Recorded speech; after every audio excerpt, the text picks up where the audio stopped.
بتصدقوا انه هالقصة التاريخية اللي صارت بهذا الخان ممكن تكون رواية عالمية لو انه حدث بناها وكتبها بطريقة حلوة؟ لأنه بعام 1585 شقت صرخة واحدة سكون الليل بخان كوزا خان. طبعا الصرخة كانت حادة وطلعت من الطابق العلوي، وكانت كافية لأنه تفيق التجار النايمين بغرفهم. ركض حسين اللي هو حارس الخان باتجاه مصدر الصوت، وركض وراه كم واحد من التجار اللي طلعوا من غرفهم وكانوا خايفين. وقفوا كلهم قدام الغرفة رقم 24. الباب كان مسكر. قرب حسين وحط المفتاح بالقفل وفتحه، وما كان في أي أثر لكسر أو تخريب. حكى واحد من التجار بصوت واطي: معقول يكون مسكر الباب على حاله؟ حسين طلع بالقفل وحكى: ممكن، لكن الصرخة اللي طلعت ما كانت صرخة واحد لحاله. فتح الباب شوي شوي وفجأة الكل سكت. التاجر الفينيسي ماركو كان ممدد على سجادة من الحرير بدون دم، وما في سلاح وما في أي أثر لمشكلة أو عراك، بس عبارة عن جثة هامدة وعيونه مفتوحة على الآخر وكأنه مات وهو عم يطلع على شيء مرعب. وبجانبه كان في صندوق حديدي مفتوح وفاضي، لكن أغرب شيء كان الشيء اللي موجود بإيده اليمين كان مسكر بقوة على خيط لونه أحمر من الحرير. قرب واحد من التجار من الشباك وفحص القضبان وحكى القضبان سليمة. رجع حسين مرة ثانية وطلع على الباب، والباب ما انكسر. واحد من اللي وراهم حكى لهم انه طيب كيف دخل القاتل؟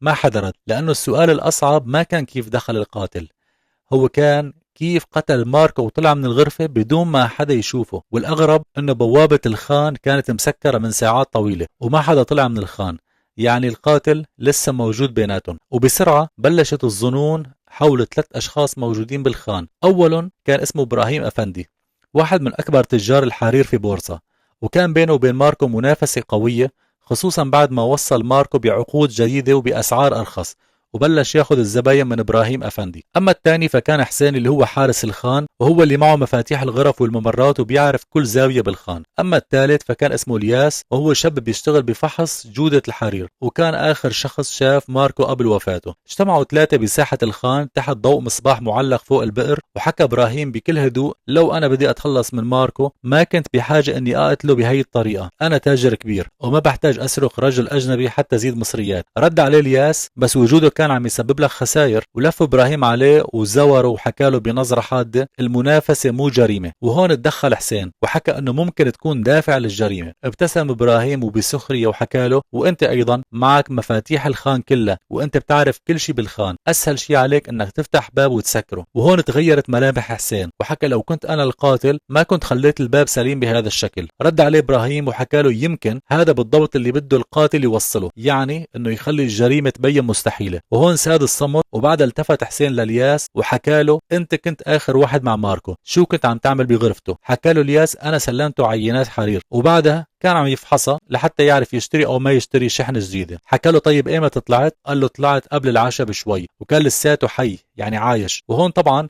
لاحظ حسين انه ايد الياس عم ترتجف. حكى له: طيب ليش خايف؟ قال له: لانكم عم تطلعوا فيني وكانه انا القاتل او انا المجرم. وفعلا قال ابراهيم وبسخريه: يمكن لأنك آخر واحد لمس الشيء اللي لمسه ماركو. ما رد الياس، ورجع حسين لغرفة ماركو وبلشوا يفحصوا مرة تانية المكان من أول وجديد. الباب سليم، الشباك ضيق ومستحيل يطلع منه حدا، وما في ممر سري بالغرفة ولا في فتحة ممكن يدخل منها رجل، وكان اللغز شبه مستحيل. كيف مات ماركو بغرفة مسكرة وبدون ما يسمع حدا شيء؟ وهون قرب الياس من الجثة وفجأة قال: استنوا شوي، وطلع على وجه ماركو وبالأخص على شفايفه، كان لونهم أزرق. أما الخيط اللي كان موجود بإيده شاله الياس وفحصه وشمه منيح وحكى: ريحته غريبة، يعني ريحته بتشبه كأنه اللوز.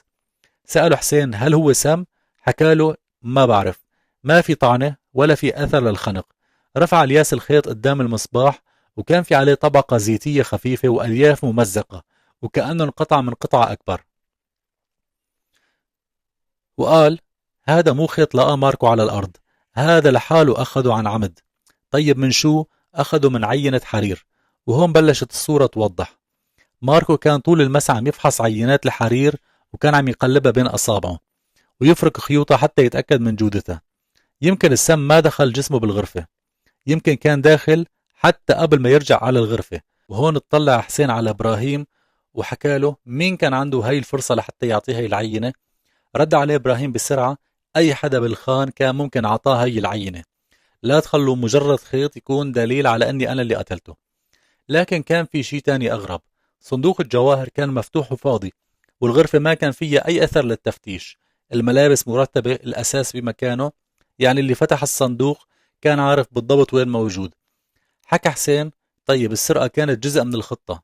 وهم فعلا بلشوا الحراس يفتشوا غرف المشتبه فيهم. بغرفة حسين ما لقوا إلا مفتاح إضافي.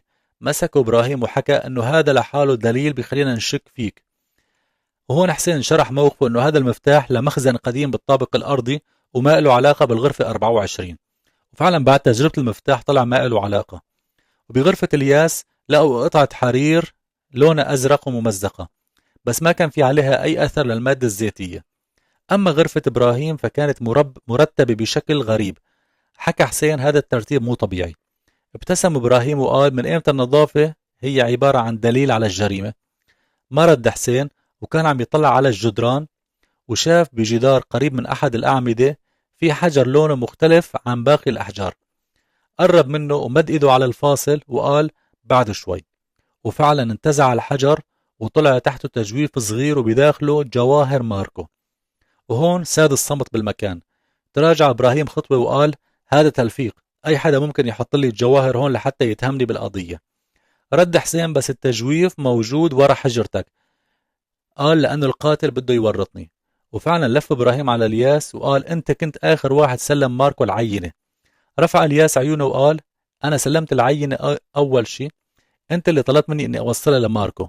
وهون فعلا سكت الجميع، والتفت حسين للياس وحكى له: ليش ما حكيت هذا الحكي من الأول؟ حكى له: لأني ما كنت بعرف إنه العينة إلها علاقة بالموضوع. إبراهيم عطاني إياها وقال إنه هي من شحنة جديدة ولازم تعطيها لماركو. سأله حسين، قال له: كانت مربوطة بخيط أحمر؟ هز الياس راسه وقال: إيه، خيط أحمر غامق وكان مختلف عن باقي العينات. أخذ حسين الخيط وقارنه بعينات الحرير الموجودة بالخان، وبعد الفحص تبين أنه من نوع نادر جدا، وفي بورصة كلها ما كان في غير مشغل واحد معروف بهذا النوع، واللي هو مشغل إبراهيم أفندي. وهون انهار إبراهيم أفندي واعترف بكل شيء. وكانت هي أشهر قصة تاريخية بتصير بخان كوزا خان اللي موجود في مدينة بورصة.